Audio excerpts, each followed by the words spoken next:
Hi, Democrats. Today is Monday, March 28th, and it's time for the Chair's Daily Live. Happy Monday. And this is the beginning of the last week of the acknowledgement of Women's History Month. So before you go to bed tonight, tell a woman you know that you're proud of her. So I just wanted to say that. Alrighty, so I've been asking you guys for months now to help me find a candidate that you would vote for. Then I realized I haven't even given you criteria. But some of you, thank you. Some of you have been calling me and giving me names of people that I should be talking to. Some of you have stepped up for yourself. Some of you have stepped up and then had your doctor tell you not to. But I thank you for considering. I thank all the people who are thinking about running, thinking about taking that brave step of putting your name on the ballot and going through what it takes to run and represent us. So thank you. And again, thank you to those who have been reaching out. So I've been having these conversations for months. And yeah, we still need more candidates. I've been having these conversations for months. Help me find a candidate, or I've been having conversations with candidates, and there's kind of a theme. And I kind of hit a wall this weekend as I was talking to candidates or talking to people about candidates. I hit a wall. I'm going to share it with you. And hi, Mary, and hi, Wayne. I want to share it with you. So some of the times I have a conversation and I say, John Doe said he's gonna run. Let me tell you a little bit about John Doe. He's this, he's this, he's this. I'm excited about his candidacy. When John Doe announces, please join me in welcoming them, supporting them, volunteering for them. Do those things that we need to do to get more Democrats in office. That's Alicia's spiel. You guys have heard it. But then I'm hit with, well, I don't know John Doe. Or I know John Doe, but not enough people know John Doe. John Doe can't get elected. John Doe doesn't know enough rich people. John Doe is not going to be able to raise enough money. John Doe doesn't look like I think a candidate should look like. I'm not real sure if that's a good choice. So I talked John Doe out of it. Democrats, if you think you would vote for John Doe looks like the right candidate. I mean, what does a candidate look like? It's crazy. And it's 2022, and we've expanded who can represent us. And we need for our legislature and our statewide offices and those who represent us on the national stage to look like Oklahoma. If you would vote for that person, understand that person is a viable candidate. That's how it works. If you would donate your money to that person's a viable candidate. Now, here's the thing. When you say they're not connected enough, and I don't know if anybody's going to give them money, you know how you can help a candidate that you support get money? You donate and you ask your friends to donate. That's how it works. It's all about me saying, Gwen Shaw is great. I'm going to vote for Gwen. Donate to her campaign. Me donating and asking my friend gets Gwen Shaw more money. And I'm just picking on Gwen because she's here. Hi, Gwen. But that's how it works. When people say, I have no idea who Jana Harkins is, I won't vote for her. It's your job to tell them about Jana Harkins. Tell them why you're voting for Jana Harkins, why you recruited Jana Harkins. That's how we expand the map to include more Democrats, is that we ask someone to run and then we support them. We support them by word of mouth. We support them by volunteering. We support them by encouraging other folks to do the same. We support them by donating money. Now, I am a Democrat to my core, to my marrow. I am a Democrat. I am. And I know that it's not cool to say that. I'm supposed to be all nuanced. I'm not. I'm a Democrat. And so I say that to say, I wish that we didn't have all the money in politics and it wasn't as dirty and it wasn't as required as it is. But it is. It is. If you have $5 and the person you're running against has 5 million, they're going to get their word out quicker, better, and more efficiently than you are.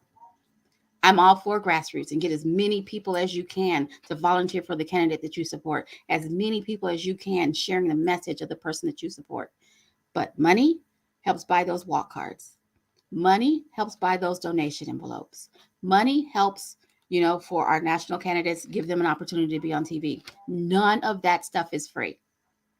And even if you know somebody who will do it for you for free, they still have to account for it financially in order to stay compliant with ethics rules. And so we need to, there's one thing about wishing, but we also need to like live in the reality. And the reality is that it takes money to run for office. And I have conversations with candidates all the time. If you set up a $5 monthly donation until the end of their campaign, and what is this? This is the third month. So that's that's $40. $40 may not sound like a lot, but it's $40 that they can count on and they can plan around. Thank you, Jana, for that. But that's $40 that they can count on. And if we had, just a cadre of people who were giving $5, $10, $25, $500, maxing out at $2,900, that helps the candidate build a campaign where they're getting out and they're at all the events and they have the walk card so that people know who they are and they have the donations so they can get more. That's what it takes. So when I ask you to help me find a candidate that you can support, it needs to be somebody that you can support. They don't have to be an attorney. They don't have to look a certain way. They don't have to be rich. They don't have to be the son, daughter, cousin of somebody who used to hold office. Now, we'll take all those people too, right? Don't not recruit that person who's financially well situated because of what I said. We will take the financially well situated as well. But it doesn't have to be that. It just has to be someone who is willing to work, because campaigns take work. Someone who's willing to, who stands by democratic values, democratic principles, who understand that no matter where someone lives, they should have access to a well-funded quality education. No matter where someone lives, they should be able to get to the hospital and it shouldn't bankrupt them. And that no matter where they live, they have an opportunity towards economic growth. It's truly that simple. And then they're willing to work. That's what a perfect candidate looks like. They don't have to have run for office before. They don't even have to have known that they should have run for office before you talk to them. So I decided that I've been begging you guys, but I didn't give you all the tools. I didn't tell you what it was that I was looking for. I didn't help you help me. So today that ends. You know what I'm looking for. We have 18 days to the filing deadline. 18 days to line up as many candidates as we can. And here's the thing. I am for quality candidates. Quantity doesn't hurt, but I am for quality candidates. But I'm also for giving every Democrat in the state an opportunity to vote, giving every Democrat a choice so that they have a reason to show up at the polls, because that's what it takes. It takes us running a school board in a district where it may not appear blue, but that is what brings out Democrats. If there's nobody for them to vote for, if they show up at the at their precinct and the Republican in front of them gets 2 pages of a ballot and they get like one question, it makes them less likely to show up. And it makes it less likely for our statewide offices, and we have 2 candidates for governor. It makes it less likely for our U.S. Congress candidates, our U.S. Senate candidates to get a vote if people feel like there's nothing for me to vote for. So help me find candidates all over the state. I am not ready to cede rural America, not ready to decide that rural Oklahoma is lost to us. Not ready. Help me find candidates. Reach out to me, reach out to your county, any of your county officers. You can call the office at 405-427-3366. Help us match up with some candidates. We will reach out to them, talk to them, but help us put candidates up and down the ballot all over the state.